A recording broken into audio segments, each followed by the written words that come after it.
रहीम अस्सलाम वालेकुम व्यूअर्स, मैं उस्मा नसरीन हाज़िर हूँ एक नए कुकिंग व्लॉग के साथ।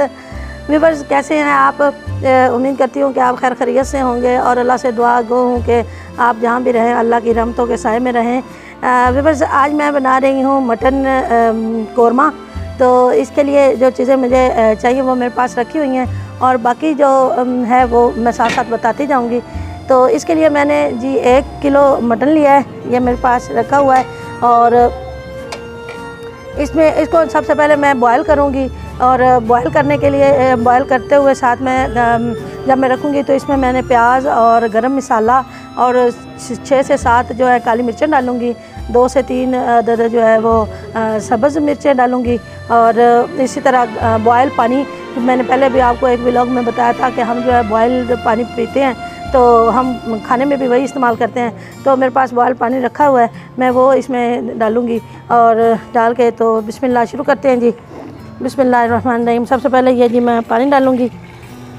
ये 1 किलो है तो तकरीबन इसमें मैं 2 से 2.5 किलो पानी जो है डालूँगी ताकि ये अच्छी तरह गल जाए। क्योंकि मैंने आपको पहले भी एक व्लॉग में बताया था कि मेरी वालदा का जो है ना वो ऑपरेट हुआ है, तो उनके लिए जब हमें कोई भी खाना बनाना होता है तो उसको ज़्यादा नरम बनाना होता है, क्योंकि वो सख्त खाना जो होता है वो फिर उनके लिए हाजमे का जो है ना तकलीफ़ होती है उनको, तो अच्छी तरह डाइजेस्ट नहीं होता उनका। तो इसलिए हमें जो खाना उनके लिए बनाना पड़ता है वो फिर ज़्यादा अच्छी तरह नरम हुआ हो तो वो हम उसके लिए उनके लिए बनाते हैं। तो आज ये जो है ये भी मटन कोरमा मैं अपनी वालदा के लिए बना रही हूँ। तो इसके लिए मैंने इसमें तकरीबन 2.5 किलो पानी डाल दिया है। अब ये मेरे पास प्याज है, ये मैंने मोटी मोटी काटी हुई है क्योंकि अभी इसने बॉयल होना है तो ये बीच में जो है ना खुद ही इसमें गल जाएगी। तो ये मैंने डाल रही हूँ, इसमें प्याज डाल दिया है और ये मैंने तकरीबन 2 से 3 प्याज लिए थे, छोटे साइज़ के, दरमियाने साइज़ के जो थे। और साथ ही जो मेरे पास है जी ये मैंने गरम मसाला रखा हुआ है, ये इसका गरम मसाले का वो जो पत्ता होता है वो है। और ये आप देख सकते हैं 3 से ये थोड़ा सा ज़ीरा है और काली मिर्चें हैं, ये इलायची दालचीनी है और ये मैं सारे जो है ना इसमें डाल रही हूँ। साथ जी मेरे पास ये सब्ज़ मिर्ची है तो ये भी मैंने डाल दी हैं। और अब मैं थोड़ा सा इसमें जो है ना नमक डाल दूँगी ताकि फिर मैं जब इसका तड़का बनाऊँगी तो उसमें मैं जो है ना नमक पूरा कर लूँगी। फ़िलहाल मैं थोड़ा सा डाल रही हूँ और अब मैं इसको बॉयल होने के लिए रख देती हूँ तकरीबन 1 से 1.5 घंटे के लिए धीमी आंच पे, ताकि ये अच्छी तरह जो है ना गल जाए। लो फ्लेम पे व्यूअर्स मैंने इसको रख दिया है। इसको तकरीबन अब मैं 1.5 घंटे तक इस तरह बंद जो है ना पकने दूंगी, अपने आप में ये पकेगा। तो तकरीबन 1.5 घंटे के बाद मैं इसको देखूंगी कि ये कैसा बन चुका है, साथ साथ आपको भी दिखाऊंगी। तो उसके बाद हम जो है ना इसका साथ तड़का बनाएंगे और वो चीज़ें मैं साथ साथ आपको दिखाती जाऊँगी। जी व्यूअर्स ये हमारा जो है ना 2 घंटे गुजर चुके हैं और ये गोश्त जो है वो तकरीबन अब हो चुका है।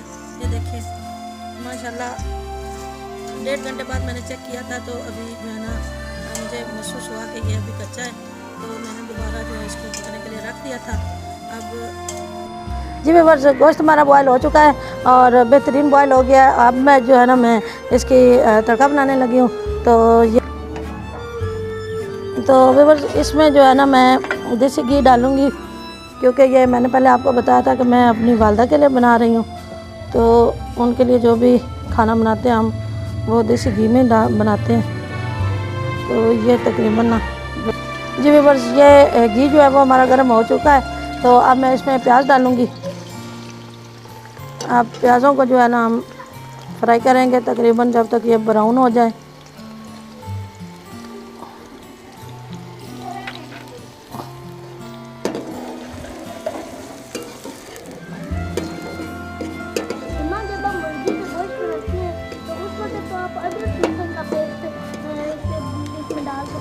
हाँ जी, तो प्याज क्यों डाल दिए? बेटा वो कच्चा होता है ना, तो इसलिए उसको बीच में डाल के अच्छी तरह भूनती इसलिए हूँ, फ्राई करती हूँ कि उसकी जो स्मेल है वो ख़त्म हो जाए और साथ साथ जो अदरक लहसुन का पेस्ट है वो अच्छी तरह फ्राई हो जाए। अब गोश्त को मैंने पहले उबाल लिया हुआ है, तो इसलिए वो अब मैं इसका सिर्फ तड़का बना रही हूँ, मसाला बना रही हूँ, बना के जो है ना इसमें वो गोश्त शामिल करना है क्योंकि वो पहले से पका पड़ा है।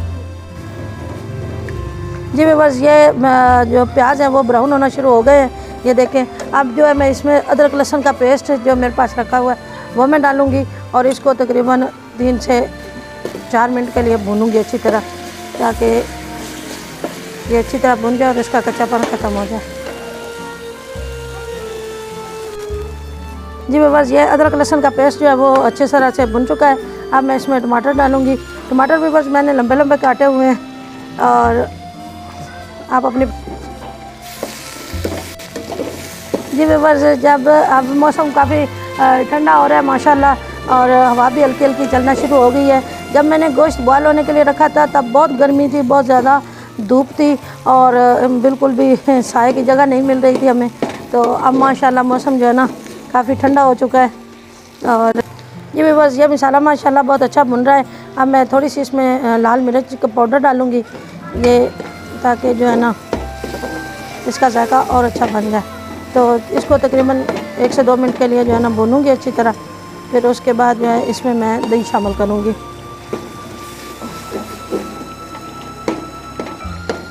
जी व्यूअर्स, ये मसाला माशाल्लाह बहुत अच्छा बन चुका है।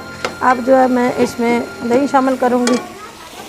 ये मेरे पास 1 प्याली दही की है, तो ये मैं इसमें शामिल कर रही हूँ। व्यूअर्स, ये मैंने दही डाल दिया है और नमक मैंने हस्बे ज़ायका डाल दिया है क्योंकि पहले मैंने गोश्त में भी डाल दिया था बॉयल करते वक्त और थोड़ा सा मैंने इधर डाला है ताकि फिर नमक ज़्यादा ना हो जाए। तो थोड़ा सा मैंने, आप अपने हिसाब के मुताबिक जो है ना अपने हिसाब से डाल लीजिएगा। दही को तकरीबन जो है मैं 1 आध मिनट जो है ना इसको भूनूँगी और फिर साथ ही जो गोश्त मैंने बॉयल करके रखा हुआ वो मैं इसमें डाल दूँगी।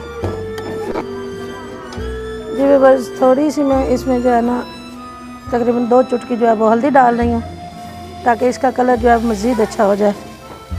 वैसे तो कलर बहुत प्यारा आ गया है लेकिन अब थोड़ा सा मज़ीद और अच्छा हो गया माशाल्लाह। जी व्यूअर्स, अब मसाला माशाल्लाह बेहतरीन बन चुका है और इसकी खुशबू भी बहुत प्यारी आ रही है।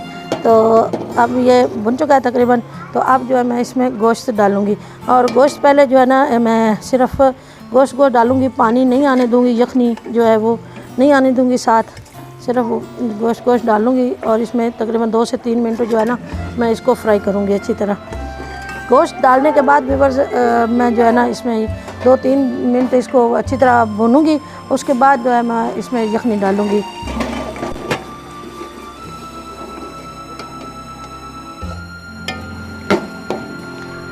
व्यूअर्स, मैं अपनी बेटियों को पास इसलिए बिठाया हुआ है, अपनी बेटियों को मैंने पास इसलिए बिठाया हुआ है क्योंकि ये कहती हैं कि जब आप खाना बनाते हो तो आप अकेले अकेले बना लेते हो और ना हमें बताते नहीं हो। तो आज मैंने शुरू कर दिया कि इनको पास बिठा के जो भी चीज़ बनाऊंगी इनको पास बिठाऊंगी ताकि इनको पता चले और ये खुद जो है ना कुकिंग वगैरह अपना खुद कर सके। साथ साथ इनको तरीका आ जाएगा और साथ साथ ये मेरे साथ शामिल रहेंगी व्लॉग में भी, तो इसलिए मैंने इनको अपने पास बिठाया हुआ है।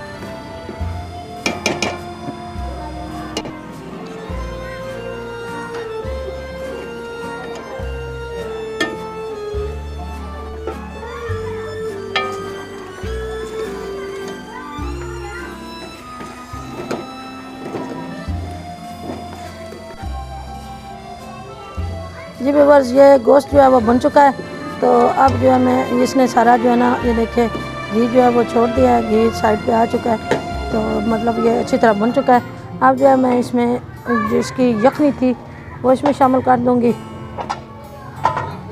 और फिर इसको 2 से 3 मिनट के लिए पका लूँगी ताकि ये जो है ना अच्छी तरह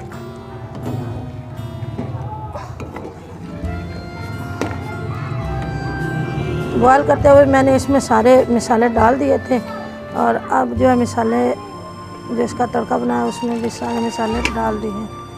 तो इसको 2 से 3 मिनट अच्छी तरह पका लूँगी, फिर माशाल्लाह से ये तैयार हो जाएगा।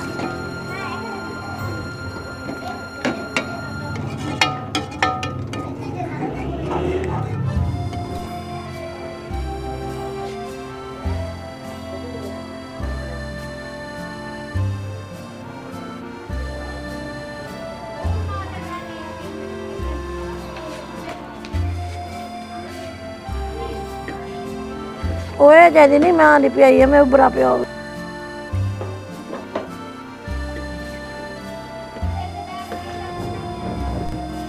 जी व्यूअर्स, ये मटन कौरमा बनकर तैयार हो चुका है और माशाल्लाह बहुत बेहतरीन बना है, बहुत प्यारी खुशबू आ रही है। व्यूअर्स, ये इसकी फ़ाइनल लुक है, मैंने इसकी गार्निशिंग कर दी है। तो आप जो है ना, आपसे रिक्वेस्ट ये है कि आप इसको घर में बनाइएगा और मेरी वीडियो को लाइक करें, शेयर करें और कमेंट करके मुझे ज़रूर बताइएगा कि कैसा बना है और साथ साथ मेरे चैनल को सब्सक्राइब कर दीजिएगा। ये आपकी तरफ से जो है हमारे लिए प्यार होता है, मोहब्बत होती है जो आप हमारे चैनल को सब्सक्राइब करें। तो ये था हमारा आज का व्लॉग। शुक्रिया, अल्लाह हाफिज़।